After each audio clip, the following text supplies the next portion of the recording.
নমস্কার, Biltu sir official YouTube চ্যানেলের পক্ষ থেকে সকলকে জানাই স্বাগতম। আজকের মূলত যে ভিডিওটা আপলোড করছি সেটা আনন্দময় স্কুলের KG1-এর সেকেন্ড টার্মিনাল আনন্দবাণী। এই আনন্দবাণীটা আমি আজকে ইংরেজি প্লাস উচ্চারণ প্লাস অনুবাদ সমেত আমি তুলে ধরছি। ততই বিল্টু স্যার অফিসিয়াল ইউটিউব চ্যানেলে যদি নতুন হয়ে থাকেন অবশ্যই আপনাদের রিকোয়েস্ট করলাম আপনারা সাবস্ক্রাইব করে দেবেন, পাশে থাকা বেল আইকনটা অবশ্যই প্রেস করে দেবেন যাতে পরবর্তী ভিডিও আমি যখন আপলোড করব সবার আগে আপনার কাছে এসে পৌঁছাবে। তো তার জন্য নোটিফিকেশান বেল অবশ্যই প্রেস করবেন। আর বিল্টু স্যার স্টাডি বলে একটা চ্যানেল আছে আমার, ওই চ্যানেলটা বিভিন্ন স্কুলের প্রশ্ন, আনন্দময় স্কুলের প্রশ্ন বিগত সালের আপলোড করা হয়েছে এবং আরও আপলোড করব, আপনারা সাবস্ক্রাইব করে দেবেন।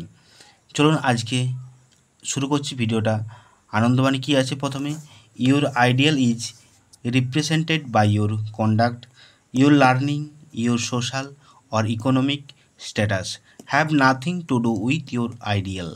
Your ideal represented by your conduct, your learning, your social or economic status have nothing to do with your ideal. আমি এখানে উচ্চারণটা লিখে দিলাম, your ideal represented by your conduct, your learning, your social or economic status have nothing to do with your ideal. তো বাংলায় মানে হচ্ছে তোমার আদর্শ তোমার আচরণ দ্বারা প্রতিনিধিত্ব করা হয়। তোমার শিক্ষা তোমার সামাজিক বা অর্থনৈতিক অবস্থার সাথে তোমার আদর্শের কোনো সম্পর্কই নেই। তার মানে তোমার আদর্শ আর তোমার আচরণ, তুমি কেমন আদর্শ তুমি বড় হয়েছো আর তোমার আচরণটা কেমন, খারাপ না ভালো, সেইটা প্রতিনিধিত্ব করে।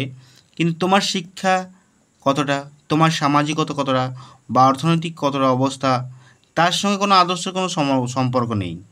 তোমার আদর্শ তোমার আচরণ প্রতিনিধিত্ব করা হয়, তোমার শিক্ষা তোমার সামাজিক বা অর্থনৈতিক অবস্থার সাথে তোমার কোনো আদর্শ সম্পর্ক নেই। এটা হচ্ছে আনন্দময় স্কুলে KG1-এ আনন্দবাণী।